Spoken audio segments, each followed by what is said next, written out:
करता है, ये देखो, और चैप्टर का नाम है building blocks in economics. Building blocks in economics. क्या नाम है तो पूजा त्रिपाठी, क्या नाम है फिर बोल रहे? दिव्या, सही। चलो, कहने का मतलब है कि when we are at home we are having limited resources, ठीक है? आपके घर में लिमिटेड रिसोर्स हैं, लेकिन आपकी अनलिमिटेड विशेष हैं। आप चाहते हो मेरे घर में कार हो जाए, लेकिन रिद्धिमा नहीं चाहती है। रिद्धिमा चाहती है मेरे घर में प्लेन हो जाए, क्योंकि कार है ही इसके घर में पहले से। तो रिद्धिमा चाहती है प्लेन हो जाए, और जबकि ये श्रेया चाहती है मेरे यहाँ स्पेस क्राफ्ट हो। ये उससे, क्योंकि इसके घर में प्लेन चलते हैं, बहुत प्लेन इस बचपन में खरीदे थे, सब चल रहे। तो अब समझो, we are having limited resources but unlimited wishes. So if we want to fulfill one wish, then the other wishes are to be sacrificed. समझ में आया? That is called the cost of fulfilling a wish. तुम्हें जब एक wish पूरी करते हो तो उसकी कीमत चुकानी पड़ती है। तुम्हारी कई दूसरी विश नहीं पूरी हो पाती। तो यही देश में भी होता है, इंडिविजुअल लेवल पर भी यही है, तुम्हारे घर में भी यही है। मम्मी कहेंगी ठीक है, इस बार अगर हम ज्यादा रेस्टोरेंट में जाएंगे तो इस बार हम कपड़े खरीदने नहीं जाएंगे, क्योंकि पैसा तो वही 40,000 आना है। तो उसमें क्या तुम अनलिमिटेड विशेस पूरी कर सकते हो? ऐसा बोल सकते हो मम्मी मुझे इस महीने 4 बार दुबई घूम के आना जाना, तो वो कहेंगे रिसोर्सेज लिमिटेड हैं, हम तुम्हारी अनलिमिटेड विशेस कैसे पूरी करें? तो नहीं की जा सकती। बोलो, बात समझ में आ गई? Economic deals to how to fulfill the essential needs, sacrificing other wishes at individual level and as state level and as well as at country level. तीनों इस तरह सभी लोग करते हैं। बोलो, बात समझ में आ गई कि नहीं? इकोनॉमिक्स डील्स विद, चलो इस चीज को देखो, पहले पेज पे क्या यही चीज लिखी जो मैं बोल रहा हूँ? तो कहाँ लिखी है ये भी देखो, नीचे। तो वो लाइन ढूंढो कहाँ लिखी हुई है। तो लास्ट वाले में देखो ये इन्होंने पकड़ लिया। सो इकोनॉमिक डील्स, इकोनॉमिक्स का मतलब अर्थशास्त्र, शास्त्र, जिसके रचयिता कौटिल्य हैं। कौटिल्य मौर्य साम्राज्य में हुए थे, जो कि हमने पीछे देख लिया। और राजनीति शास्त्र के रचयिता चाणक्य हैं। पॉलिटिक्स किसने लिखी? चाणक्य ने। इकोनॉमिक्स किसने लिखी? कौटिल्य ने। अभी पिछले 1-2 क्लास में बताया था कि नहीं? तो that is deals with fulfilling our needs. हमारी कुछ नीड्स भी हैं, ठीक है, एंड वांट्स। जैसे नीड्स में क्या क्या हो सकती है? शेल्टर होगी, फूड, क्लॉथिंग भी होगी, मेडिसिन होगी, क्या मेडिसिन भी होगी, कौन से इक्विपमेंट? एजुकेशन। अरे कौन से? सर जैसे कैमरा, मोबाइल। अच्छा, वो सब तुम्हारी नीड्स हैं। चलो, मेडिसिन और दैट इज एजुकेशन, ये सब नीड्स हैं, ठीक है। Fulfilling our needs and sacrificing some wishes, कुछ तो करनी पड़ेगी कि नहीं? एज आवर नीड्स आर, बात नहीं करो, आवर नीड्स जो भी हैं, या ये कह सकते हैं विशेस आर अनलिमिटेड। हमारी विशेस बहुत हैं, wishes are unlimited, but resources, तुम्हारे घर में रिसोर्स कितने हैं? थोड़े, बट रिसोर्सेज आर लिमिटेड। तो अब ऐसे में हेमंत तुम क्या करोगे? क्या तुम सब सारी विश पूरी कर पाओगे? नहीं पूरी कर सकते हो। तो इसके लिए तुम क्या करते हो? वी हैव टू कई बार now that is resources. What is resource? देखो रिसोर्स क्या होता है? Anything, yes, anything which is used to fulfil human needs. Resources में भी क्या हो सकते हैं? नेचुरल भी हो सकते हैं और मैन मेड भी हो सकते हैं. रिसोर्सेस में भी नेचुरल जैसे पानी, वाटर, वाटर हो गया. टिम्बर, लकड़ी हो सकता है क्या?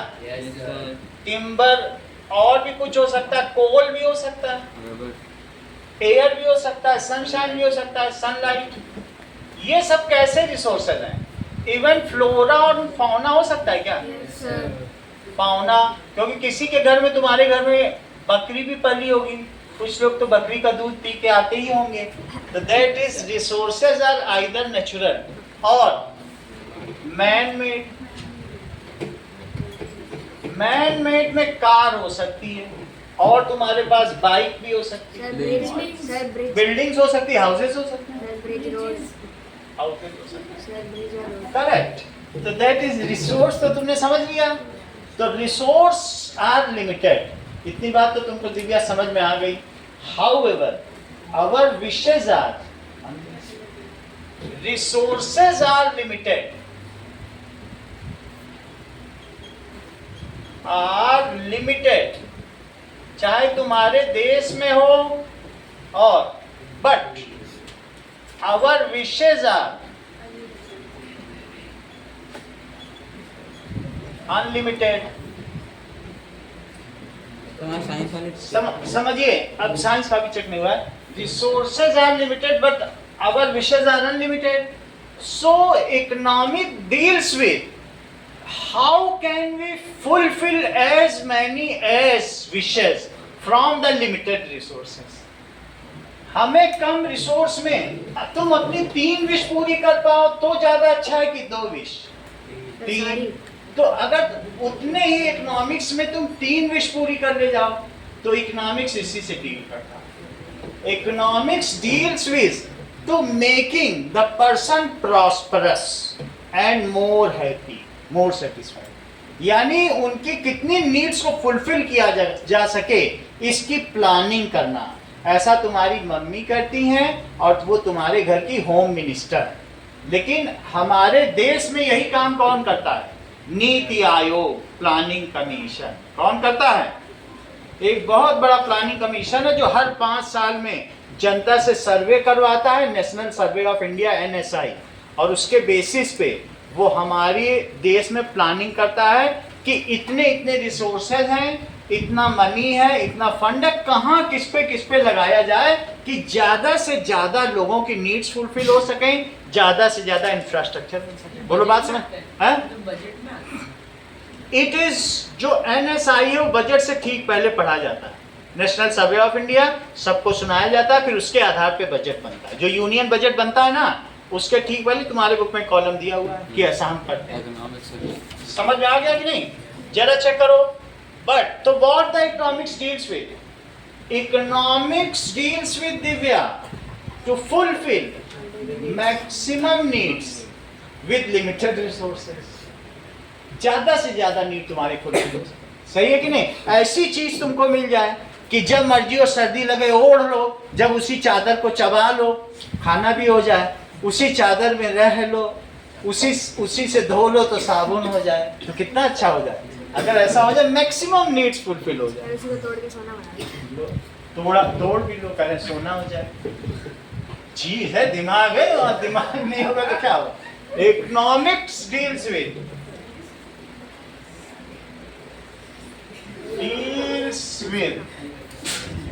fulfilling as many as needs with limited resources. Planning of fulfilling. नहीं तो तुम्हारी तनख्वाह जो पापा की 20 दिन में खत्म हो जाएगी, 10 दिन फाके रखो. Fulfilling as many as needs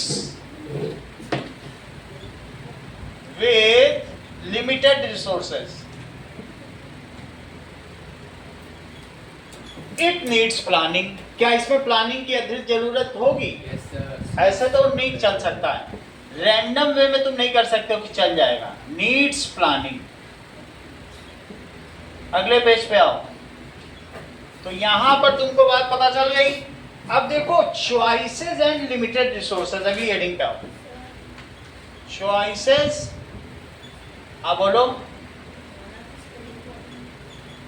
किसकी? FAUNA, fauna. एंड कर लो इसको. सही है. अच्छा देखो रिसोर्स के मामले में यू हैव लर्न अबाउट. आप क्या कर सकते हो? Choices and limited resources. लिखो फैक्टर्स ऑफ प्रोडक्शन. कौन कौन से फैक्टर्स ऑफ प्रोडक्शन है? तुमको जमीन चाहिए अगर तुम कुछ प्रोड्यूस करना चाहते हो. देखो प्रोडक्शन कई चीजों का होता है. एक हो सकता है कमोडिटी, भी हो सकती है एक सर्विसेज. जैसे हेयर कट वाला प्रोड्यूस कुछ नहीं करता है लेकिन सर्विस देता है. तो तीन तरीके के सेक्टर हैं. प्राइमरी सेक्टर, सेकेंडरी सेक्टर और टर्शरी सेक्टर. टर्शरी सेक्टर को क्या कहते हैं? बोलो. Sectors of economics. तुमने पिछली क्लास में पढ़ा, बताओ. Sectors of economics. पहला बहुत अच्छा श्रेया, प्राइमरी सेक्टर. दूसरा कौन सा है? Secondary sector. और तीसरा क्या है? Tertiary sector. प्राइमरी सेक्टर क्या है? When we use natural resources to produce something and sell it. समझो फिशरी. फिशरी कर ली, मछली पैदा कर ली, बेच दिया. इसी के अलावा हॉर्टिकल्चर, जैसे कोई सब्जी अब्जी उगा दी. इसी तरीके से दूसरा क्या हो सकता है? Honey production. ये सारा प्राइमरी है. गेहूं उगा लिया, ये उगा लिया. कल्टीवेशन. समझ में आ गया? कल्टीवेशन कैसा सेक्टर माना जाएगा? कल्टीवेशन. बी कीपिंग कैसा माना जाएगा? क्या इसमें तुमने कभी अपनी तरफ से कुछ किया? बस श्रम लगाया और जमीन से काम कर दिया.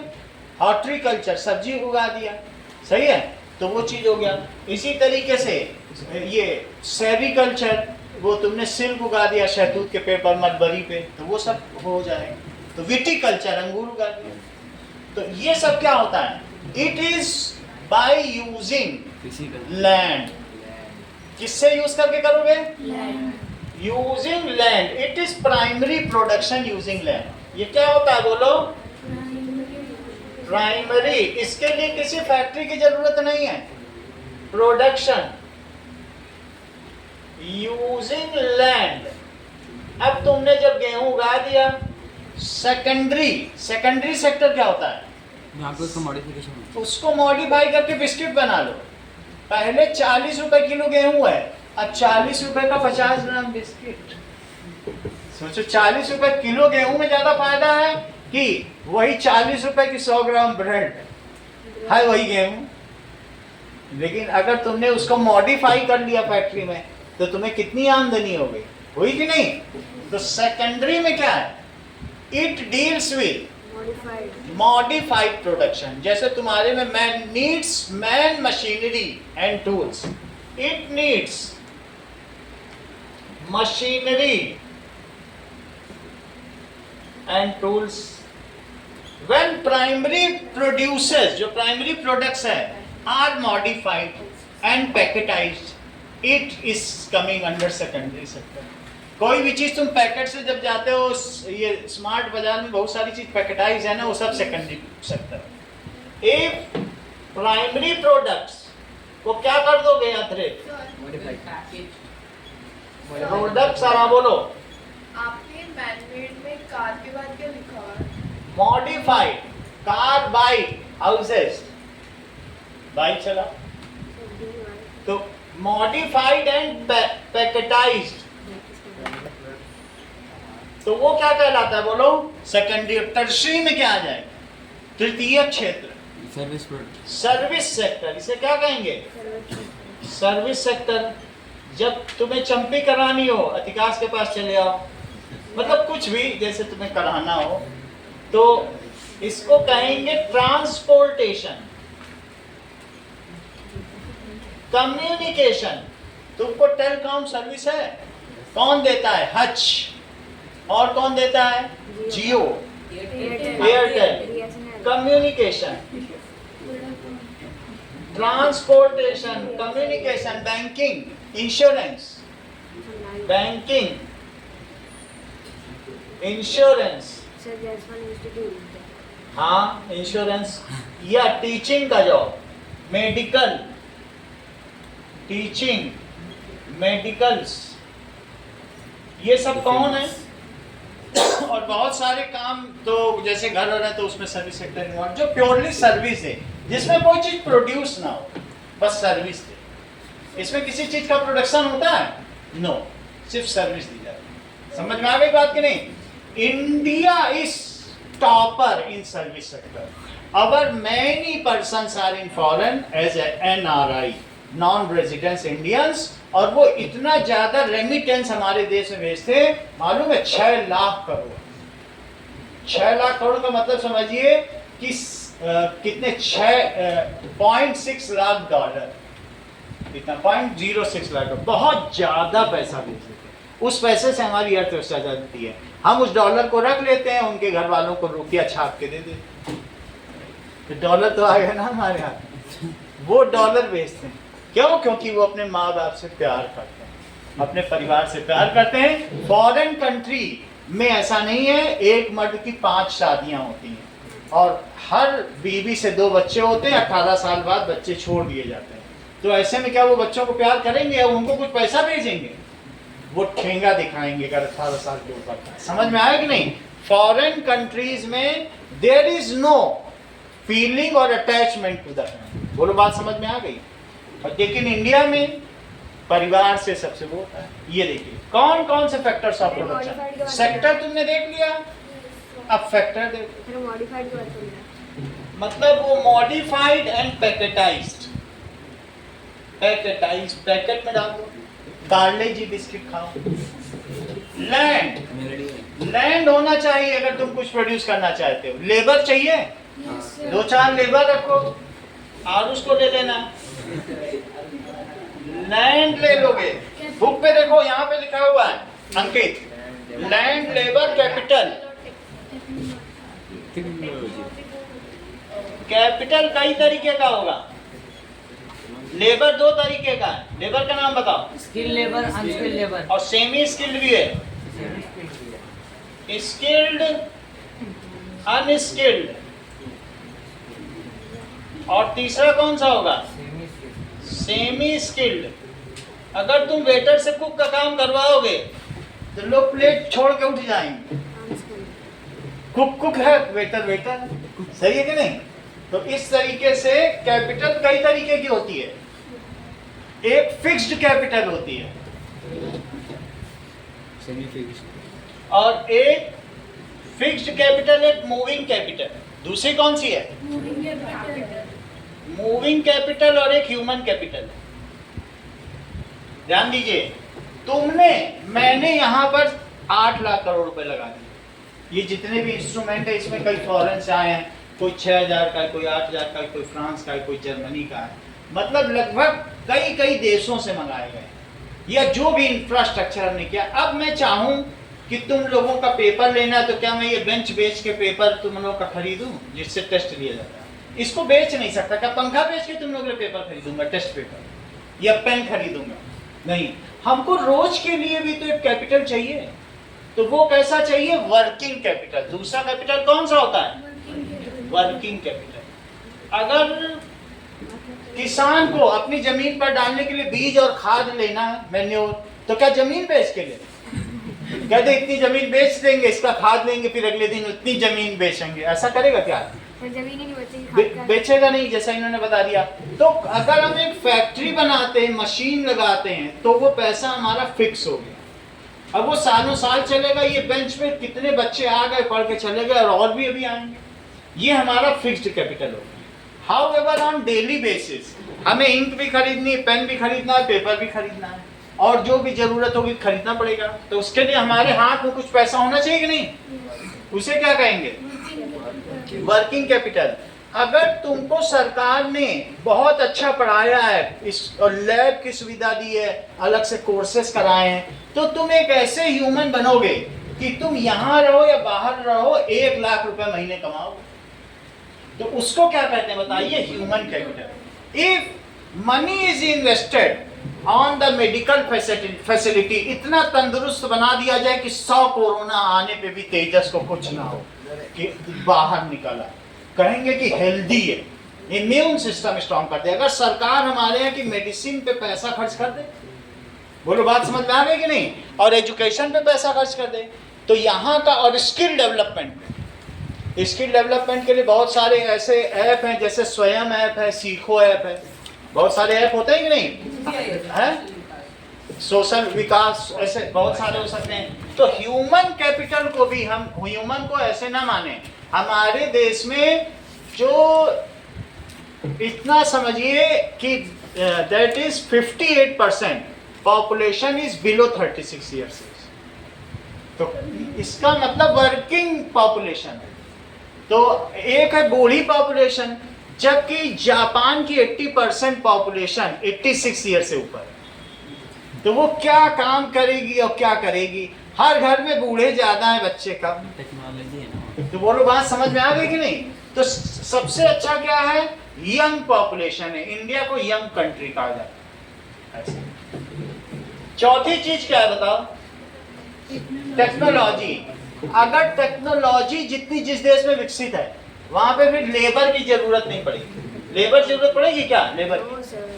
वहां पर अगर तुम चले जाओगे चाइना में, रोबोट तुमसे पूछेगा कि तुम्हें क्या चाहिए, मेरे में बटन दबा के मीनू में लिख दो और वो लेके आ जाएगा। तो ये चीज है, वहां सब काम रोबोट करना है, क्योंकि रोबोट खरीदना है और उसके बाद पेमेंट तो करनी नहीं है।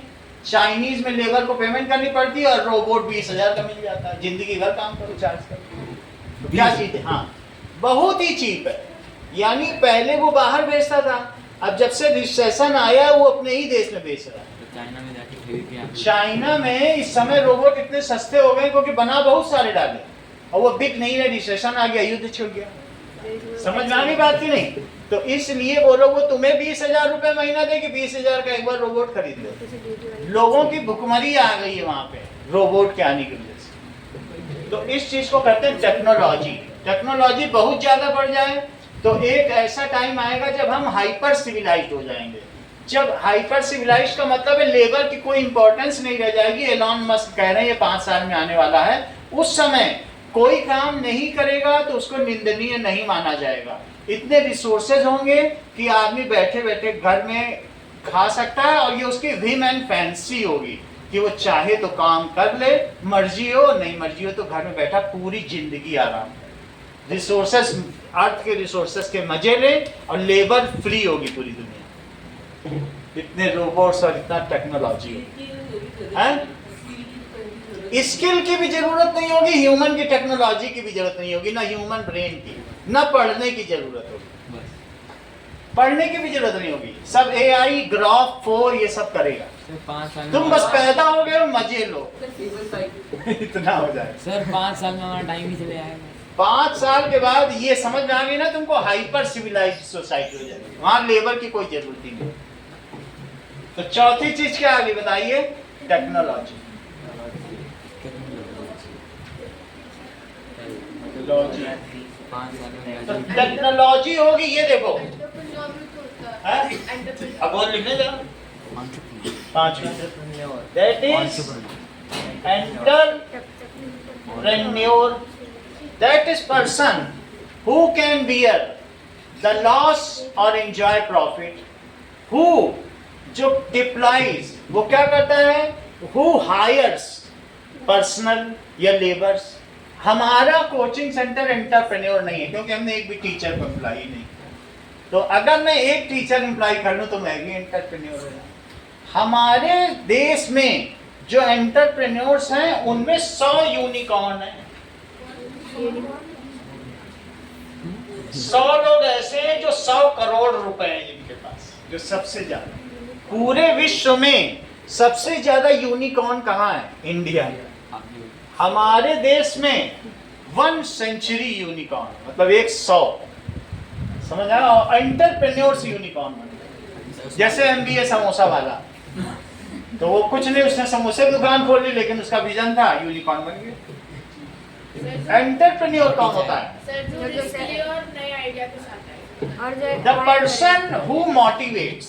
मान लो जैसे तुम लोगों का लीडर अतिकाश को बना दिया जाए, तो अतिकाश कहेगा ऐसा ऐसा करो, ये एम है, ये गोल है, हम लोग ऐसा करेंगे, इससे सोना बना लेंगे, ये चीज वो रख देगा। लोग कहेंगे यस सर, यस सर, ऐसे करते रहेंगे, और अतिकाश उसी गोल पे काम करेंगे सब, और दिन दूनी रात चौगनी इनके घर में एक तरफ से आलू डालो सोना निकालो, जैसे राहुल गांधी कहते हैं, हम ऐसी मशीन लाएंगे कि आलू डालेंगे सोना तो वो चीज है। ये कैसे होगा? एंटर होगा, कह दिया उन्होंने, बोला हमारे जमाने में होगा, अभी नहीं होगा।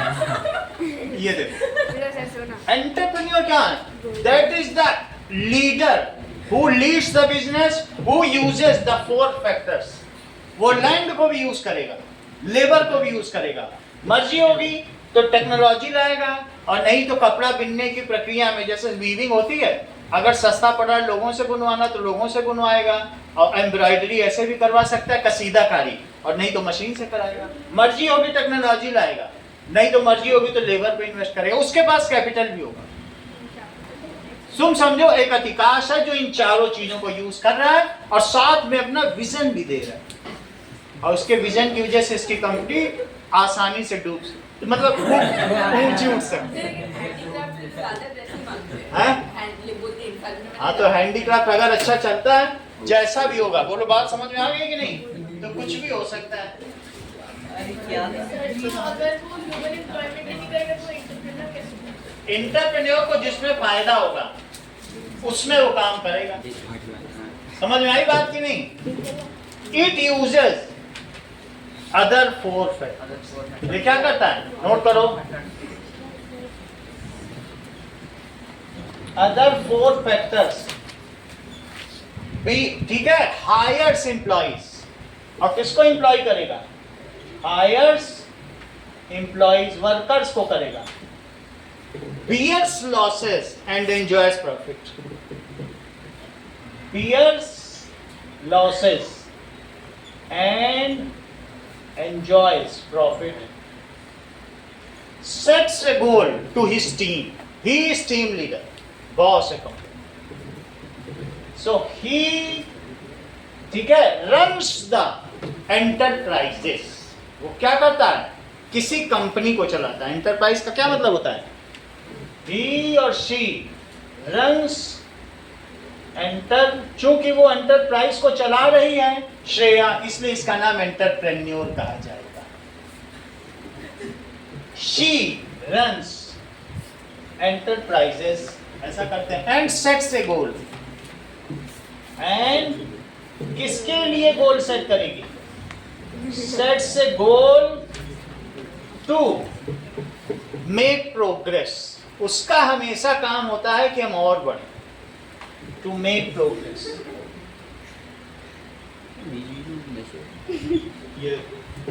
मान लो अगर सब लोग एक बार्बर हैं, एक का बाल काट रहा, तो अतिकाश कहेगा दोनों हाथों में कैंची लो, 2 का बाल काट। तो लोग हैरान हो जाएंगे कि कितना अच्छा बार्बर,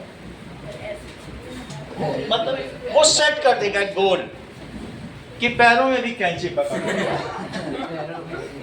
अब आगे देखो, सर एक मुंह से That is what do you mean by opportunity cost? अगला वर्ड पढ़ो। Opportunity cost क्या होती है? So the value of the next best alternative. Yes. जैसा इन्होंने बता दिया, एक चीज चुनोगे तो दूसरी चीज को तुम्हें सैक्रिफाइस करना पड़ेगा, क्योंकि तुम्हारे रिसोर्सेज लिमिटेड हैं। तुम चाहे तो उसी रिसोर्सेज से देश में बुलेट ट्रेन बनवा लो, और नहीं तो उसी पैसे से खाद खरीद लो। मोदी 1000 करोड़ रुपए की बुलेट ट्रेन चलवा रहे हैं, लेकिन कुछ लोग कह रहे हैं उससे खाद खरीदी जाए, मैन्योर है बात की नहीं? तो व्हाट इज अपॉर्चुनिटी कॉस्ट? लिखिए, the value of what is given up when an alternative is chosen. Opportunity cost when बहुत सारे अल्टरनेटिव हैं, an alternative to fulfil need, तुम एक इच्छा पूरी करना चाहते हो, alternative to fulfil need is chosen, then other need is sacrificed. तो तुम्हें other need, कभी तुम्हें ऐसा हुआ है कि तुम दो खिलौना लेना चाहते हो और मम्मी ने कहा, अभी अगर याद हो कि या तो ये ले लो या ये ले लो, तो तुम कहते, बहुत सोचते हो, तुम छोड़ नहीं सकते, लेकिन कहोगे दुखी मन से कहते हो मम्मी ये ले, तो ये अपॉर्चुनिटी कॉस्ट, तुम्हें एक को छोड़ना पड़ा क्योंकि मम्मी के पास एक का खिलौना लेने के लिए पैसे थे, तो वो दो लेंगी क्या तुम्हारे, वो कहेंगी। और ये तुम कहो नहीं मम्मी मुझे पनीर भी खानी है और मुझे राजमा भी खाना है, मुझे मसूर की भी दाल भी खानी है, मुझे सब सब्जी खानी है, तो मम्मी कहेंगी नहीं एक खाओ और बाकी 15 छोड़ो, कह दो पूरा मीनू खाऊंगा मम्मी, तो मम्मी कहेंगी no only you should eat one, तो जो बाकी तुमने छोड़ा वो अपॉर्चुनिटी कॉस्ट हो गई। बोलो बात समझ में आ गई कि नहीं? चलिए इस चीज को समझिए। अदर नीड इज, तो क्या होगा, sacrificed, it is called opportunity cost. अगर सभी नीड्स और विशेष फुलफिल होती अधिकांश थी, तो क्या वो इतना दुबला होता? ट्रेड ऑफ क्या होता है? जो तुम अपॉर्चुनिटी कॉस्ट एक को चुन रहे हो और दूसरा जो तुम छोड़ रहे हो, तो वो तुम्हें कॉस्ट पे करनी पड़ रही है, अपनी एक विश को छोड़ना पड़ रहा है। At cost of one wish you are fulfilling the other wish, ये तुम पे कर रहे हो, तुम्हारी सारी विश नहीं फुलफिल हो रही। Eight cost of one wish other is fulfil. Trade off क्या होता है? ट्रेड ऑफ, ट्रेड ऑफ बता, at the cost of one wish other is fulfil, एक विश की जगह अदर इज फुलफिल। तो तुम्हें समझ में आ गया, यही कॉस्ट तुमने पे की है। आगे देखो कहां लिखा है ट्रेड ऑफ, फिर वो आएगा सर, आगे टर्म्स आगे आएगा तो बताते जाएंगे। अब आगे देखो, दैट इज, मान लीजिए तुम्हारे पास एक फील्ड है, अगली हेडिंग पे आओ, तो इसमें दिखाया गया है तुम थोड़े में बार्ली उगा सकते हो और कुछ में गेहूं उगा सकते हो, तो तुम कितने में क्या उगाना चाहते हो? अगर तुम हाफ में बार्ली उगाते हो और तुम्हारे पास टोटल, यानी तुम 100 केजी उगा सकते हो, तो चाहे तो 50 केजी ये उगा लो और चाहे 50 केजी ये उगा लो, इसको कहेंगे बार्ली, जौ, जिसकी शराब बनती है, और गेहूं, व्हीट। लेकिन तुम क्या, अगर 100 केजी बार्ली उगाओगे तो 100 केजी गेहूं भी उगा लोगे, फील्ड तो उतनी ही है, या 50 केजी ये उगाओ या 50 केजी ये उगाओ। ये अगर 75 केजी उगाते हो तो ये 25 केजी, महंगा बिकेगा वो उगाएंगे। जो भी उगेगा उसके लिए हम एक ग्राफ बनाएंगे। ये देखो, दैट इज 0, 20, 40, 60, 80 और 100। मान लीजिए बार्ली, ये व्हीट है, तुमने व्हीट कितना उगाया? केजी में 100 उगा लिया। और अगर एक अगला पॉइंट देखो 20, अगर तुम व्हीट 80 उगाते हो तो बार्ली कितना उगा पाओगे? बोलो। व्हीट हमेशा एक्स एक्सिस पहले लिखी जाएगी, 20 पहले लिखना पड़ेगा, और वाई एक्सिस की चीज व्हीट, अब सॉरी बार्ली पहले लिखा जाता है और व्हीट बाद में। समझ में आया? 80। अब और देखो, तुमने कहा नहीं हमको 40-60 उगाना है, 100 से ज्यादा तो नहीं उगा सकते ना। अच्छा, अगर तुम कहोगे नहीं मैं तो 60 केजी उगाऊंगा बार्ली, तो 40 पे ये हो जाएगा, और तुम कहोगे नहीं हमें तो 80 उगाना है, तो 20 पे आ जाएगा। सर इस टेबल में वेट ही कर रहा है, टेबल में वेरी कर रहा है।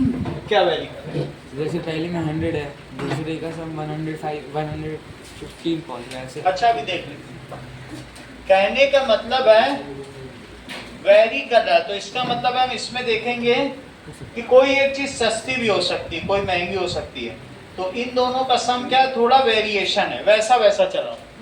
कई बार ऐसा होता है कि बार्ली ज्यादा उगाता है, गेहूं कम उगाता है, तो तुम्हें सोचना है कि क्या उगाना है, तो क्या महंगा बिकेगा क्या सस्ता बिकेगा। तो बार्ली का वजन ज्यादा भी हो सकता है, उतने में थोड़ा सस्ता होता है जाओ, और गेहूं महंगा होता है। तो जो वेरिएशन है उसके हिसाब से चलो सारे पॉइंट्स डालिए। तो पहले देखो 0 100 कर लिया, 0 100। दूसरा कौन सा है बताओ? दैट इज 20 पे 90, ये 90 है 25 पे, तो 25 लो, ये रहा 30, और 30 का आधा कितना हुआ, और 25 पे तुम्हें कितना लेना है, तो एक ये हो गया। अगला देखो 50 पे कितना है, ये रहा 50, और 50 पे ये ले लो 70, 50 पे 70, देखो रिद्धिमा 25 पे 90, 40 बोलो सही है? 25 यही तो रहेगा बीच में, और यहाँ रहेगा 50 पे 70। अगला देखो 75 40 75 लो, ये रहा 70, और 70 का और आधा 75 पे 40। दिव्या नोट कर रही हो ना? अच्छा अब देखो 75 के बाद अगर तुमने 100 लिया तो कुछ और नहीं उगा सकते हो, इसको अब मैच कर लो। तो इस तरीके से जब हम मैच करेंगे तो ये ऐसे कर्व बन जाएगा। And this curve is called production possibility curve. इस कर्व को क्या कहते हैं? Production possibility production possibility curve. जैसे तुम ये समझो कि तुम एक टेबल बनाते हो, टेबल में तुमको 500 रुपए का फायदा होता है, और तुम एक चेयर बनाते हो तो 150 रुपए का फायदा होता है। तो तुम क्या चीज बनाओ, क्योंकि ये सस्ते में भी बन जाती है लेकिन ये महंगे में बनती है। तुम्हारे पास कैपिटल उतना है, तुम सारी टेबल भी नहीं बना सकते, क्योंकि सारी टेबल बनाओगे तो जिसे चेयर खरीदना है वो आएगा कहेगा चेयर कहाँ है, हम तो टेबल भी नहीं खरीदेंगे, हम जा रहे हैं। तो इस तरीके से तुम क्या बनाओ, इसमें तुमको प्रॉफिट 500 का है, तो कॉम्बिनेशन, और इस तो परम्यूटेशन एंड कॉम्बिनेशन उसमें 150 का प्रॉफिट है, लेकिन ये बनती है 3000 की और ये बनती है 500 की, तो ये प्रॉफिट है। तो हमें क्या करना चाहिए, और मेरे पास पूरी पूंजी 40,000 है, तो मैं अभी आगे आने वाला है, तो इस चीज को हमें कितना बनाया जाए कि मैं अपना प्रॉफिट ऑप्टिमाइज कर लूं, मैक्सिमम कर लूं। बिल्कुल बात समझ में आ गई कि नहीं? किसान भी यही करेगा, वो सोचेगा, प्लानिंग करेगा, इतना क्या लूं, कितने लोग आते हैं, क्या रखूं, जगह भी इतनी है कमरे भर की, सब टेबल भर लेगा तो फिर चेयर ज्यादा आ सकती हैं, तो उसके पास कुछ ना कुछ कंस्ट्रेंट्स हों। तो what does it mean by production possibility curve, कि एक चीज जब तुम उगाते हो तो दूसरे पे तुमको सेक्रीफाइस करना पड़ता है, अपॉर्चुनिटी कॉस्ट देनी पड़ती है। So make a curve of this is called production. तो अभी इसको बता रही है क्या है। Now let us define it, what is production possibility, इसको define. curve that shows the possible combination of Yes. goods. ठीक है, of pair of crops is called PPC. The curve that shows Possible combination combination of various products. दो products हैं या pair of products which can be produced by using all the resources. which can be produced by using resources. लिखो इस चीज को, book में लिखा हुआ है क्या? Yes, sir. कहाँ लिखा है? The page 185. 185 में लिखो, the trade-off between barley and wheat produce. ठीक है, ट्रेड ऑफ का मतलब देख लीजिए। चलो, Side में trade off meaning giving up one thing. Trade off का क्या मतलब ट्रेड ऑफ का मतलब है गिविंग अप, छोड़ देना। So ये related है opportunity cost. हाँ, गिविंग अप। गिविंग अप का क्या मतलब है? दे देना. छोड़ देना। जब तुम एक चीज उगाते हो तो क्या दूसरी चीज छोड़नी पड़ती है? तो यही चीज है। So that is the trade off PPC source. PPC source trade off between barley and wheat. इन दोनों के बारे में हम किसे कितना उगाएं तो दूसरा छोड़ना पड़ेगा। And this is known as production possibility. करो कहाँ लिखी डेफिनेशन? मित्र दिख रही है। साइड में. अच्छा, देखो, this curve shows different combination of goods. This curve shows different combination of goods.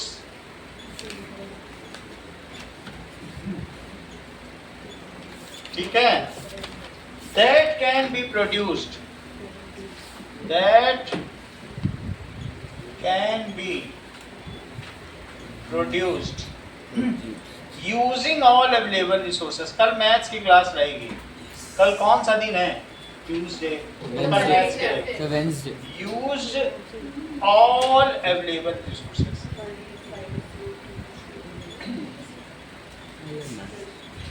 ये बोलो समझ में आ गया? पीपीसी पॉसिबिलिटी ऑफ, किसकी पॉसिबिलिटी? डिफरेंट कॉम्बिनेशन, कि तुम क्या क्या कॉम्बिनेशन ला सकते हो। देखो सब कॉम्बिनेशन है। 75 पे तुमने कितना उगाया? 40, और 100 पे कितना उगा लिया? तो ये कॉम्बिनेशन है। बार्ली की केजी में ली, और ये तुम्हारा पूरा प्रोडक्शन है। आगे देखिए, तो इससे क्या पता चलता है?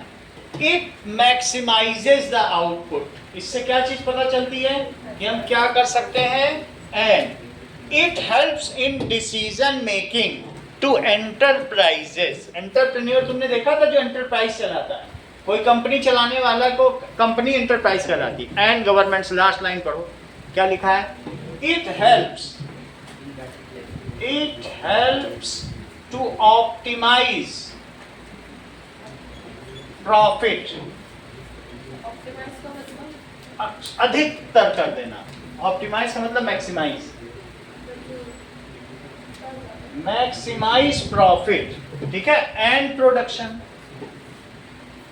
अल्टीमेटली प्रोडक्शन बढ़ाना हमारे उसकी नहीं होता है, उद्देश्य प्रॉफिट ही है। Optimise profit and production by enterprises and governments, दोनों यूज करते हैं। बाय एंटरप्राइजेस, नोट कर रहे हो प्रत्युष? And governments. अगला पेज खोलो। नाउ नेक्स्ट पेज में क्या है? What does economy deals with. Economics किससे डील करती है? So what does deals with, अलग अलग लेवल पर इकोनॉमिक्स होती है। जरा घर में देखो, दैट इज, इसे कहते हैं ऑइकोनॉमिया। ऑइकोनॉमिया ये एक ग्रीक वर्ड है जिसका मतलब है ऑइकोस और प्लस नीमीन। तो ऑइकोस और प्लस मीमीन ये ग्रीक है। इसका मतलब होता है कि मैनेजमेंट ऑफ हाउस होल्ड। ऑइकोस हाउस होल्ड मैनेजमेंट। और यही चीज एक्सटेंड हो गई। पहले तो लोग सीमित परिवार थे, तो उनका जो मैनेजमेंट था ऑइकोनॉमिक्स से इकोनॉमिक्स बना है वर्ड। तो जो घर में रहते थे वो लोग अनाज इकट्ठा करते थे। शुरू में तुम्हें मालूम है ना, लोग ग्रेन्स इकट्ठा कर करके रखते थे, गैदरिंग करते थे, कैसे खर्च करें कि पूरा हमारा अगले सीजन तक चल जाए। तो उसको वो ऑइकोनॉमिक्स कहते थे। और आज वही वर्ड बढ़ते बढ़ते पूरे गवर्नमेंट को चलाने लगा, और उसे क्या कहा जाने लगा? Economics, house hold management. So this is यूनानी, ठीक है, ग्रीक या मैकेडोनिया बोल दो, तुम्हें जो बोलना है, ग्रीक बोलो, यूनान बोलो, मैकेडोनिया बोलो, वहीं का अलेक्जेंडर था, सिकंदर। तो आपकी मर्जी क्या बोलो। ग्रीक भी बोल सकते हैं, यूनानी दवाएं सब तरफ मिलती हैं, होम्योपैथिक दवाएं, यूनानी दवाएं, बायोकेमिक दवाएं, एलोपैथिक दवाएं, आयुर्वेदिक दवाएं, 5 तरह की होती कि नहीं होती, तो तुमको सब मालूम है।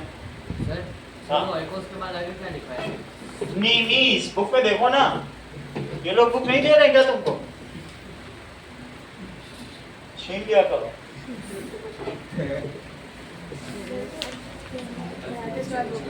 अधिकांश से डरते हो क्या? चलो ये देखिए, इकोनॉमिक्स के बारे में तुम्हें पता चल गया। We are having limited resources but unlimited wants, पहली लाइन लिखी है, तो उसमें हम लोगों ने इकोनॉमी समझ लिया है। What does it mean by economic entities? अब किनारे किनारे की डेफिनेशन समझो। That is, what is economy? It is the state of country. क्या स्थिति है? स्टेट का क्या मतलब? State of production, country distribution, in terms of consumption, availability of resources, availability of resources। Resource कितना है किसी देश में? पाकिस्तान बिल्कुल भुखमरी की कगार पर था, उसने पिछले महीने बोल दिया मैं हमारे देश में 1000 टन सोना खोजा गया है। सारे देश आ गए, अच्छा 1000 टन सोना खो दिया तुमने, लो कितना तुम्हें लोन चाहिए? सब लोन दे के चले गए, पता चला 1 टन भी सोना नहीं। झूठ मूठ बोल के उसने सबसे लोन ले लिया। तो तुम्हारे देश में रिसोर्स है, अगर लोगों को पता है तुम्हारे घर में 25 किलो सोना रखा है, लोग कहेंगे योहान कुछ लोन वोन चाहिए क्या? क्योंकि तुम्हारे पास पैसा है, सब लोन देंगे है, लेकिन फिर भी लोगों को इंटरेस्ट चाहिए। तो कितनी अवेलेबिलिटी है, तो किनारे पढ़ो सब लिखा है, अवेलेबिलिटी ऑफ रिसोर्सेज। प्रोडक्शन कितना है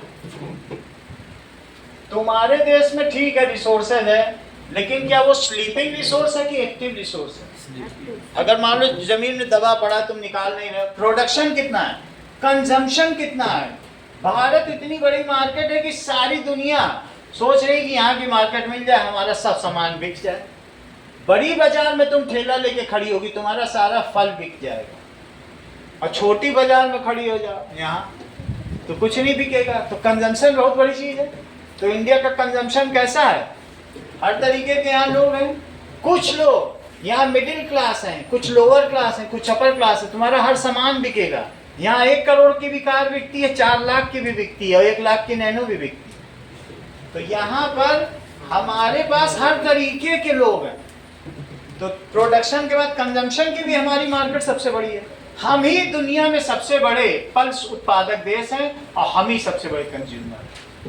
हम अपनी दाल खुद खा जाते हैं सारी, और 30% बाहर से भी खरीद के खाते हैं। इतनी बुरी हालत। हम ही दुनिया के सबसे बड़े ऑयल, जो सीड से ऑयल नहीं बनता, कुकिंग ऑयल हम ही सबसे ज्यादा उत्पादन करते हैं। लेकिन हमारे ही किचन में कढ़ाई सबसे पहले चढ़ती है, तेल डाला जाता है तब कुछ बनता है। हम ही सबसे ज्यादा कंज्यूमर है, इसलिए बाहर से मंगाना पड़ा। दुनिया में कहीं इतने तेल का इस्तेमाल नहीं होता। दुनिया में सबसे ज्यादा डायबिटीज हमारे ही देश में, क्योंकि हम सबसे ज्यादा तेल खाते हैं, सबसे ज्यादा शुगर खाते हैं, सबसे ज्यादा नमक।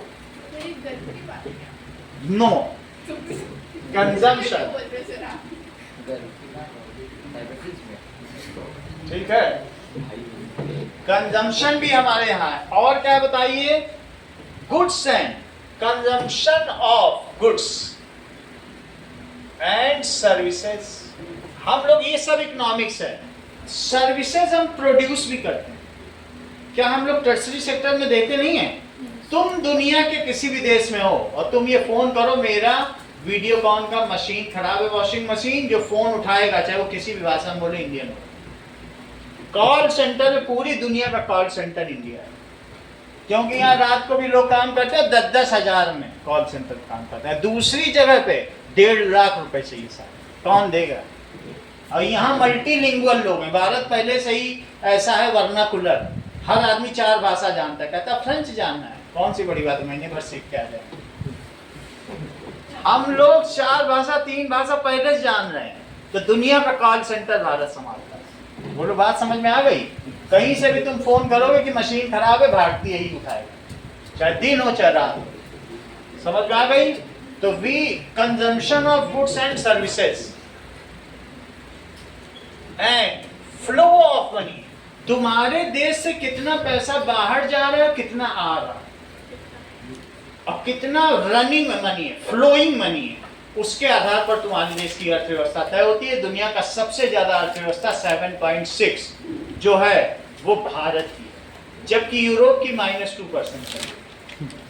सारे यूरोपियन देश में किसी की भी प्लस में नहीं, और 1% से ऊपर विश्व में किसी की नहीं। और हमारी जीडीपी ग्रोथ कितनी है?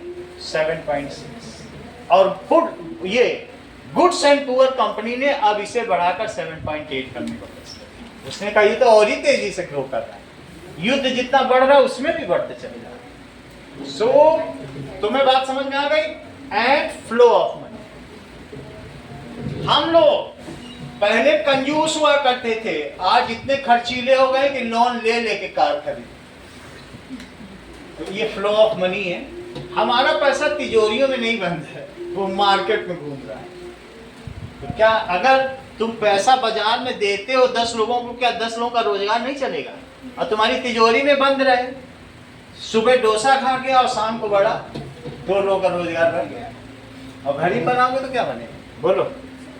And flow of money. Sir ये अब पेरेंट्स को ज़्यादा मजा, क्या चीज? ये पेरेंट्स को ज़्यादा अभी बात तो मजा। तो ये तो समझ में आ गया इकोनॉमिक्स क्या क्या करता है, कितना रिसोर्स है, कितना कंज्यूमर है, कितना प्रोड्यूसर है, कितना मनी का फ्लो। इन सब से economics is nothing but deals with these things. उसको देश की अर्थव्यवस्था कहते हैं। ठीक है? This all is calculated in terms of GDP and GDP growth. Gross domestic product कितना है? अगर ये 40,000 महीने कमाती है तो वो 40,000 भी जुड़ेगा जीडीपी, चाहे ये सेवा सेक्टर से कमाती हो, सर्विस सेक्टर से, या घर में बिस्किट कंपनी बनाती हो, कुछ भी करती होगी। हर एक व्यक्ति की सारी आय जोड़ दी जाए, पर कैपिटा इनकम, तो उन सब का जो भी होगा उसको कहते हैं सकल घरेलू उत्पाद, that is gross domestic product. And उसमें हम ग्रोथ कर रहे हैं 7.6। कितनी बड़ी बात है। जीडीपी लोगों की -2 जा रही है, हाँ उनका घट रहा है, और हमारा 7.6% पर एनम से ग्रोथ हो रहा है। समझ में आ गया? That is total production of a country. It is calculated on basis of minus में। इटली में 6 महीने में एक बच्चा पैदा नहीं हुआ पूरे इटली देश में। तो जो ऐसे ऐसे देश हैं बहुत सारे कि वहां पर कॉस्ट ऑफ प्रोडक्शन इतना ज्यादा है, वो एक बिस्किट बनाते हैं तो बिस्किट बनाने वाला कहेगा 1.5 लाख रुपए दोगे तो बिस्किट बनाऊंगा। अब जब वो बिस्किट बन के तैयार होके पार्ले जी बाजार में आया तो वो पार्ले जी है 250 रुपए का 50 ग्राम। तो जिस शोरूम में रखा गया, क्योंकि अभी ये जो है मल्टी वर्ल्ड है, ये कैसा है बताइए? जैसे हर तरफ तुम्हें मल्टीनेशनल कंपनी एमएनसीज दिख जाएंगी। एमएनसी का मतलब समझते हो? Multinational company. मैकडॉनल्ड्स यहाँ भी है, ब्रिटेन में भी खुला है, अमेरिका में भी खुला है। सबसे पहले हम लोग जब थे तो 91 से पहले हमारे यहाँ लिबरलाइजेशन नहीं था। हम लोगों को सिर्फ पार्ले जी बिस्किट खाने को मिलता था और गुड डे, 2 ही बिस्किट आते थे। अगर गाड़ी खरीदनी है तो वेस्पा, और पेन खरीदना है तो एक ही पेन कोई आता था, अमूल का पेन, कुछ भी एक। मतलब मैं ये बता रहा हूँ कि हमारे देश में चॉइसेस नहीं थी, जो था 1 या 2 ही था। अमूल का वही जो भी पेन आता था, तो वो मतलब मैं समझा रहा हूँ तुमको कि 2 ही बिस्किट हम लोगों ने जीवन भर खाए हैं, या गुड डे या पार्ले। लेकिन जैसे ही 91 में खोला गया, क्या खोला गया बताओ? एमएनसी। मनमोहन सिंह का कल चित्र दिखाया था। हाँ। एक जो बात कम करते थे, जिन्होंने कहा था रिसोर्सेज मुस्लिम के, उन्होंने कहा नहीं, अब भारत की बाजार सबके लिए खुली है। ऐसी बाढ़ आई कि पूछे अधिकांश काम करोगे हमारी कंपनी में? बोला हम कहाँ करेंगे, हमें 8वां पढ़े। अरे कर लो, 20,000 देंगे, 25 ले लें। काम करने वाले लोग नहीं थे। इतनी कंपनियां आ गई जगह जगह, उनके वो बनने लगे, ऑफिसर्स बनने लगे, ब्रिटेन से आ रहे, स्पेन से। लोगों को 100 करोड़ लोग दिख रहे थे, और 100 करोड़ दिख रहे थे, और सरकार ने कहा तुमको जमीन 2 रुपए में दे देंगे। ऐसा बोला कुछ नहीं, तुम यहाँ व्यापार करो। हमारे देश का व्यापार करेगा, धड़ाधड़ नौकरी लग गई सबकी। और हम लोगों ने उस समय 6 तरीके के बिस्किट खाए। सोचो जरा, पहली बार। और खूब बात करते थे, देखो ये भी बिस्किट है, देखो कितने तरीके के साबुन, अब सिर्फ लाइफ बॉय से नहीं नहाना पड़ेगा, हमाम भी आ गया। पहले लाइफ बॉय से पूरा जीवन नहाया, हमाम आ गया, रेक्सोना आ गया, दुनिया भर के साबुन आ गए। आप समझ जाइए, उस समय पहली बार हम लोगों ने जीन्स पहनी, क्योंकि दूसरे देश से जीन्स आ गई। समझ में आ गई बात कि नहीं? तो इससे क्या कहलाता है? दिस इज नोन एज उदारवाद। हमने अपनी मार्केट सबके लिए खोल दी, तो उसको कहते हैं लिबरलाइजेशन। क्या कहते हैं? लिबरलाइजेशन। और ये कब आया? 1991 में। कौन सी सरकार थी? मनमोहन सिंह पीएम थे, और ये हमारे जमाने में हुआ था, दैट इज जेन एक्स में, दैट इज 1991 में। अभी तो तुम लोग जेन अल्फा, जेन जी नहीं यार, 10 से पहले हुए हो क्या? 12 वाले। अच्छा, तो जन अल्फा हो, 10 से 25 वाली जन अल्फा। नहीं सर, मान लीजिए जो 25 के ऊपर है जन beta. It is calculated on basis of, किसके बेसिस पर? जीडीपी।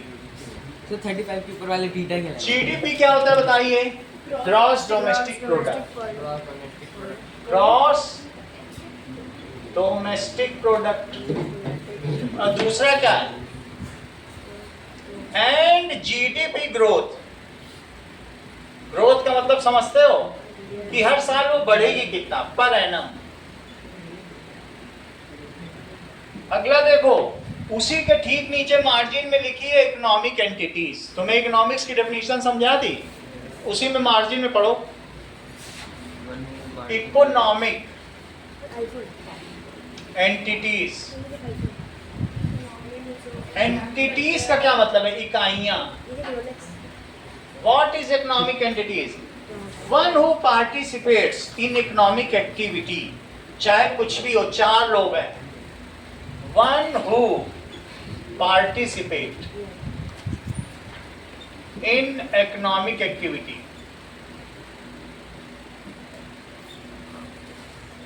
तुम अगर बाहर जाकर 5 रुपए का बिस्किट खरीद रहे हो, तो तुम भी उसकी एक इकाई हो, क्योंकि तुम इकोनॉमी को मजबूत कर रहे हो।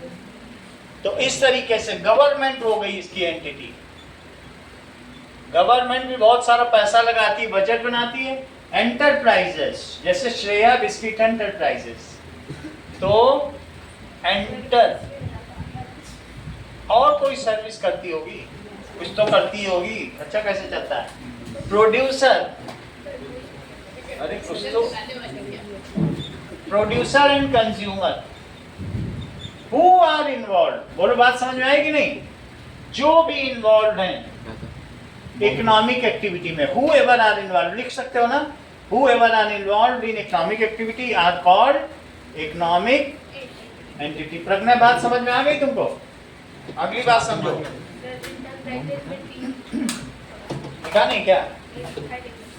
अच्छा, अब अगला देखो, उसकी अगली हेडिंग पढ़ो, मार्जिन में पढ़ो। डेटा क्या होता है?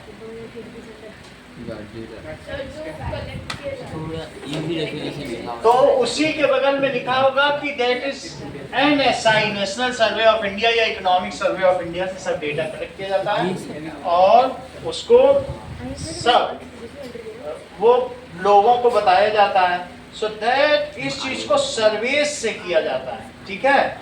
तो इकोनॉमिक सर्वे ऑफ इंडिया में ये डेटा कलेक्ट किया जाएगा और बजट में पढ़ाया जाएगा। चलो इस चीज को लिखो। नाउ इकोनॉमिक सर्वेज, गवर्नमेंट ऐसे सर्वे करती है, तो इकोनॉमिक सर्वे ऑफ इंडिया होता है। ये देखो इकोनॉमिक सर्वे ऑफ इंडिया की रिपोर्ट, ये बुकलेट बाजार में तुमने देखी, हाँ या नहीं? हाँ? क्यों, तुम तो एंटरप्रेन्योर हो। अगला देखो डेटा, तुमको खरीद लेनी चाहिए थी। Now facts and statistics collected together, जितने हमें ये पता चल जाए, सुनो इस बात को, तुमको ये पता चल जाए कि 150 ग्राम का कोलगेट बाजार में ज्यादा बिकता है और तुम सब 500-500 ग्राम के बना बना के डिब्बे में कोलगेट बना बना के रखे हो कि आधा किलो बेचेंगे, तो तुम घाटे में जाओगे कि मुनाफे में? घाटे में जाओगे, बिकेगा ही नहीं। क्योंकि हमारे यहाँ, सुनो इस चीज को, उन्होंने आधा किलो डिब्बे में बना दिया कोलगेट। ऐसे निकाल। अच्छा 50, सुनो चम्मच से निकाल के कोलगेट कर, समझे इस बात को। 50 ग्राम का भी कोलगेट चलता है, 100 ग्राम का, 150 ग्राम का, 250 ग्राम का, बस सबसे ज्यादा 150 ग्राम चल रहा है। तो कंपनी को कौन से सेगमेंट का सबसे ज्यादा बनाना चाहिए? तो अगर वो सर्वे करेगी कि कौन सा बिक रहा है वही बनाए तो ही तो अच्छा रहेगा। So on the basis of data collected, company क्या करती है? Makes production so that its profit is optimised. इसका प्रॉफिट क्या हो जाए? और अगर गलत चीज बना दी, बाजार में 100 ग्राम का बिस्किट चलता है, तुम सोचो 200 ग्राम का बना दे, चलेगा ही नहीं, गरीब खरीदेगा ही नहीं। तो शैम्पू का शैशे 2 रुपए का चलता है, क्योंकि जो वहां पर धारावी की झुग्गी झोपड़ी में है ना, वो भी शैम्पू लगाते हैं सर पे, वो 2 रुपए का ही खरीद सकते हैं, उनकी हैसियत 2 रुपए की। बच्चा दौड़ के जाता है, लेके चला आता है और वो खूब बिक रहा है। लेकिन अगर वो वहां 100 ml की बोतल बेचे तो क्या धारावी की झुग्गी झोपड़ियों में बिकेगी? तो हर चीज अब शैशे में चलने लगी है। क्या तुमने दुकानों में बहुत सारे शैशे देखे हैं? और वही अगर 10 किलो के कंटेनर में लेज रख के बेचे, कौन खरीदे? तो इसलिए कितने में बेचना है। छोटे छोटे बच्चे 5-5 रुपए का बहुत लेस खरीद लेते हैं। कभी कभी ऐसा भी सक्सेसफुल हुआ है कि 3-3 रुपए के भी लेस बिकने लग सकते हैं। तो बच्चे कहेंगे 3 रुपए का है, हम दिन में 2 बार खाएं।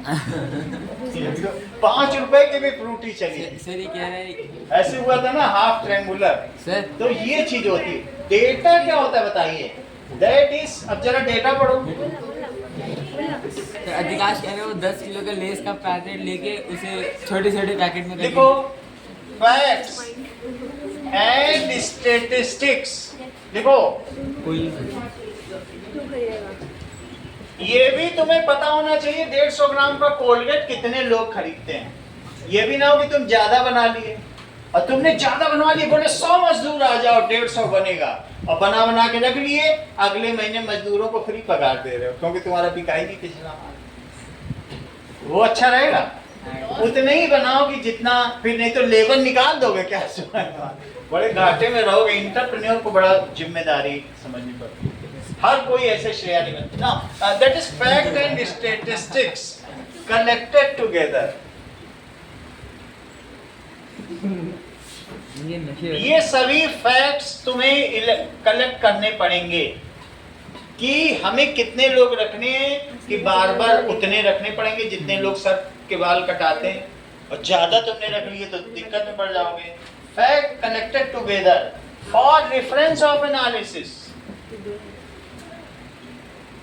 ऑफ, ध्यान दीजिएगा अद्वैत, तुम भी 10 साल के प्रीवियस पेपर देखते हो, उसके बेसिस पे तैयारी करते हो। ये डेटा है, तुम जानते हो ये क्वेश्चन आए हैं तो ये फिर से आएंगे, तो डेटा नहीं कलेक्ट करते हो। अब जरा देखो सर्वेस, जो भी तुम कलेक्ट करके आए, तुम 10 दुकानों में जाते हो, तुम्हारी बेटी की शादी है तो तुम डेटा कलेक्ट करते हो, ये मीनू रहेगा तो इतने पैसे का पड़ेगा, ये होगा तो इतना, सब डेटा लाते हो, फिर घर में डिस्कस करते हो बजट के हिसाब से, नहीं कलेक्ट करते हो। आगे देखो Sarves, a systematic method for collecting and analyzing data। अगर मुझे सर्वे करना है और मैं सिर्फ मान लो प्रत्युष के पास जाके बोलूं तुम क्या खाते हो, कहेंगे पिज्जा, बर्गर, ये हॉट डॉग, हॉट कैट, ऐसे बोलते जाए।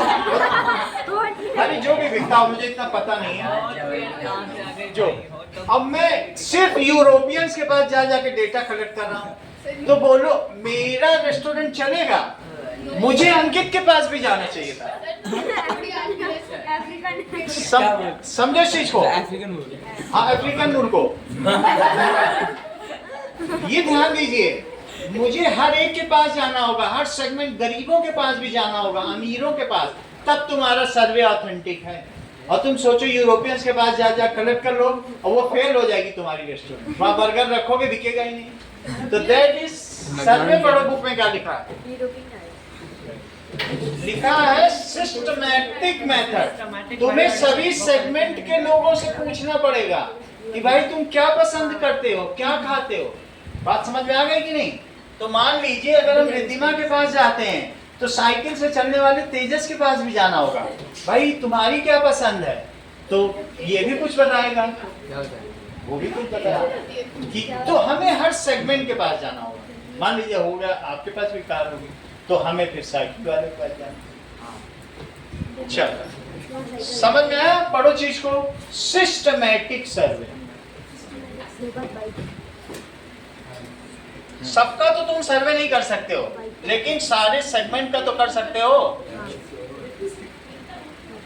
सिस्टमैटिक सर्वे, ध्यान दो, सिस्टमैटिक, सब उसे पढ़ाओ मत, अभी तुम पैरेलल में क्लास चला रहे हो विकास। सिस्टमैटिक मेथड, क्योंकि तुम्हारी कोचिंग सेंटर में पढ़ने लगेगा। फॉर कलेक्टिंग, हाँ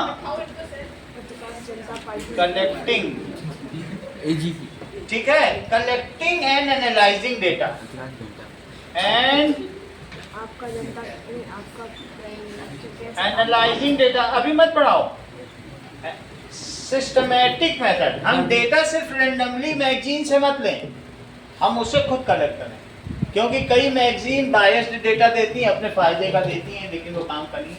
तो हम खुद अगर कलेक्ट करते हैं related to economic condition, related to economic condition, हम किसी देश की इकोनॉमिक कंडीशन जानना चाहते हैं एंड बिहेवियर ऑफ पॉपुलेशन, वहां की पॉपुलेशन कैसी है, बिहेवियर ऑफ पॉपुलेशन। जहां दूसरे देश में यूरोपियंस का बिहेवियर बिल्कुल अलग है, वो ज्यादा एलाइट खाना खाना चाहते हैं, पैक्ड रहे, महंगा हो, और यहाँ के लोग अगर 15 की जगह 10 का समोसा बिकेगा तो लाइन लगा के कॉल लेने लग जाए, भीड़ लगा के। यहाँ की बिहेवियर अलग है लोगों, अगर आप उसके साथ एक्स्ट्रा चटनी के साथ छोला लेने लग गए समोसे के साथ, तो यहाँ की पॉपुलेशन का बिहेवियर ही बदल जाएगा। तो बिहेवियर समझ में आया कि नहीं? We want cheap things, we want sale, that उसके साथ we want something free, freebies, कुछ मिलने लग जाए। सो एवरी कंट्री का बिहेवियर अलग अलग है। तुमको दुबई का लेस खाना है और नेपाल का खाना है, इंडिया का, तीनों पैकेट खोल के देख लो। नेपाल का जब लेस खाओगे फाउल स्मेल आएगी, बदबू आएगी, खा नहीं पाओगे। और जबकि दुबई का खाओगे वही चिप्स 250 रुपए का जो है 10 रुपए का, लेकिन चिप्स का मजा देखो। मामा जब वहां से लाते हैं वही दुबई का पैकेट, वही लेस 10 रुपए वाला, तो वो चिप्स खाने में ही टेस्ट अलग है। जो दुनिया के सबसे बेस्ट आलू हैं वो वहां जा रहे हैं। वही मैकडोनल्ड का बर्गर तुम जाके ब्रिटेन में खा लो, वो यहाँ खा लो, यहाँ के वो जो फ्रेंच फ्राइज हैं वो वहां से काफी घटिया है। तो इस तरीके तुमको समझ में आ गई ना? क्योंकि यहाँ के लोगों को 35 रुपए का बर्गर चाहिए, जैसे ही वो 40 का पहुंचता है तो सिंग स्टिंग बर्गर तो जो सरदारपुरा में, तो मैकडोनल्ड वाले को अपना बर्गर कम करना पड़ा रेट, लेकिन सिंग्स या किंग्स का बर्गर है कि नहीं, तो अब उसे रेट इसलिए कम करना पड़ा क्योंकि बाजार में मार्केट नहीं चल रही थी।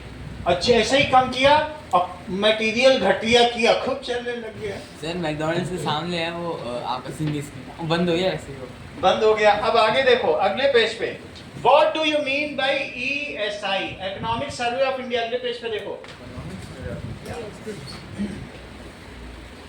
Economic survey of India, economic survey of India. समझ में आ गई बात? ये रिपोर्ट है, it is annual document prepared by ministry of finance. It is annual, कि हमारे देश ने कितना पैदा किया और कितना खाया।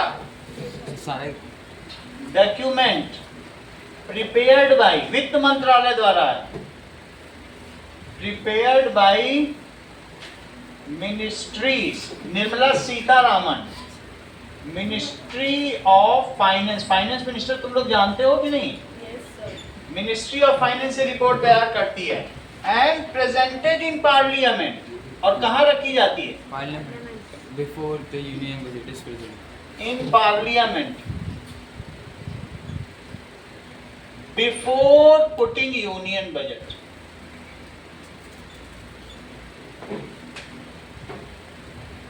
और कब कब इसका काम आता है? ये बताता है कि पिछले साल there is a planning commission in India, योजना आयोग है, ठीक है? नीति आयोग है। नीति आयोग बोल दो, योजना आयोग। There is planning commission, NITI Aayog बोलते हैं, देयर इज प्लानिंग कमीशन। इसकी बिल्डिंग कहाँ है? सही है, ऑफ इंडिया। इसको लिखो नीति आयोग। ये क्या बताता है सरकार को? प्रीवियस ईयर के economic condition, Which guides to allocate budget in different commodities और sectors। किस सेक्टर में कितना बजट एलोकेट करना? शिक्षा में 10%, मेडिकल में 5%, रक्षा में 15%। समझ में आई बात कि नहीं? Which guides government to allocate, guide करता है government to allocate budget in different sectors।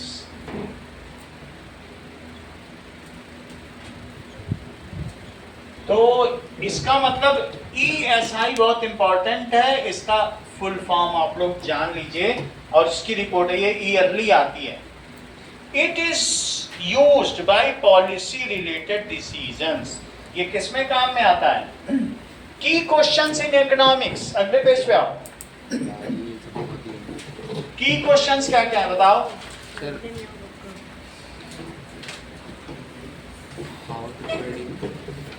How to produce, for whom to produce, what to produce. भाई हमारे देश में गरीब भी हैं, तो तुम ऐसी कार बनाओ जो 4 लाख का कार हो, तो ज्यादा लोग खरीदेंगे। और 25 लाख की होगी तो क्या खरीद पाएंगे? 2 ही 4 खरीदेंगे। तो 3 चीजें हैं, हमारी अनलिमिटेड बॉन्ड्स हैं और साथ में लिमिटेड रिसोर्सेज हैं। तो 2 अलग अलग चीजें हैं। अनलिमिटेड बॉन्ड्स को क्या तुम लिमिटेड रिसोर्सेज से पूरा कर पाओगे? दुबई में क्या है तुमको मालूम है? उन्होंने बोल दिया भैया आप लोगों को टैक्स नहीं देना, और सबसे बोल दिया फीस मत देना अपने बच्चों की, हम पढ़वा देंगे, बहुत पैसा है।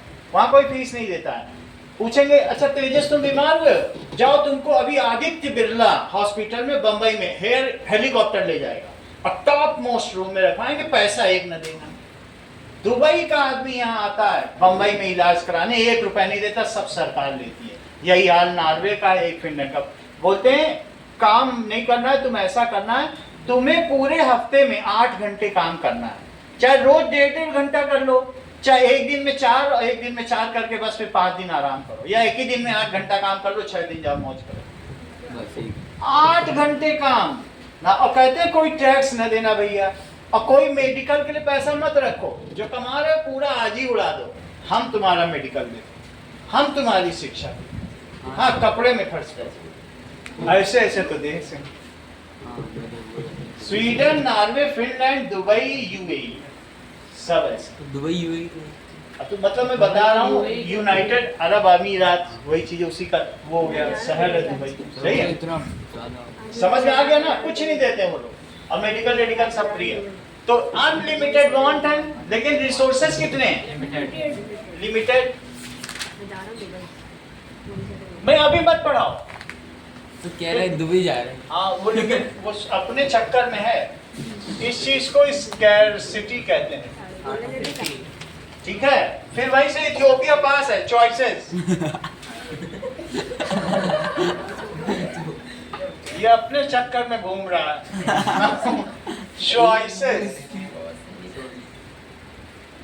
सही है। स्कैरसिटी होगी तो तुमको अब उसका कॉस्ट देना पड़ेगा, अपॉर्चुनिटी कॉस्ट। पढ़ा था कि नहीं थोड़ी देर पहले। और चॉइसेस होंगी तो तुम अभी क्या करोगे, बोलो, सोचोगे कि क्या पैदा करें, व्हाट टू प्रोड्यूस,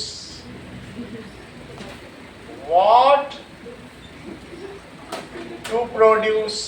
दूसरा क्या है, हाउ टू प्रोड्यूस। ऐसा क्या करें कि जिसमें कम से कम लगे पैसा। फॉर होम टू प्रोड्यूस, किसके लिए बनाए। नहीं, कुछ लोग हैं जो 35 रुपए का बर्गर खाएंगे, कुछ 100 का खाएंगे, तो किसके लिए तुम बना रहे, जो भी चीज बना रहे, सस्ते तेल में तल रहे हो। What, how to produce. 75 पैसे की जीन्स सिल दी जाती है बांग्लादेशी के द्वारा। इतने कुशल टेलर हैं और दिन में वो 1000 जीन्स सिल लेते हैं, 750 रुपए लेके निकल देते, 75 पैसे में एक जीन्स सिल। इतना सस्ता वहां पर वीविंग है। सोचो, पूरी दुनिया का सारा गारमेंट वहीं सिलने जाता है, चाहे ली कूपर की जीन्स हो चाहे कुछ हो, सब वहीं, मांटो कार्लो तक सब। अब लेकिन वहां जब से वो लोग क्या करने लगे, दंगा होने लगा, सारा वहां का वीवरशिप, सारा मर्केंटाइल भारत में बढ़िया। भारत में वही शर्ट 2.5 रुपए की सिली जा रही है, और वो लोग 75 पैसे की सिली। क्या बनाए, किस, हाउ टू प्रोड्यूस, कैसे बनाए, मशीन से बनाए कि लोगों से। हो सकता है मशीन महंगी हो और बांग्लादेशी सस्ते हो, तो उनसे बनवा लेंगे। अब किसके लिए बनाए, बोलो, बात समझ में आ गई कि नहीं। ये उद्देश्य होना चाहिए। तो इन सब चीजों के बारे में एक क्लास कल और लगेगी, कल इकोनॉमिक्स की एक और रखेंगे, फिर मैं इस चीज को पूरा ही कर देंगे। कल एग्जाम है। क्या बोल रहे हैं? कल तो एग्जाम हो जाएगा ना आपका, हो जाने तो फिर भी पढ़ा देंगे। अब ये चैप्टर को खत्म कर देते हैं, कल हो जाएगा तो फिर क्या है कि बार बार नहीं पढ़ाना। मैथ्स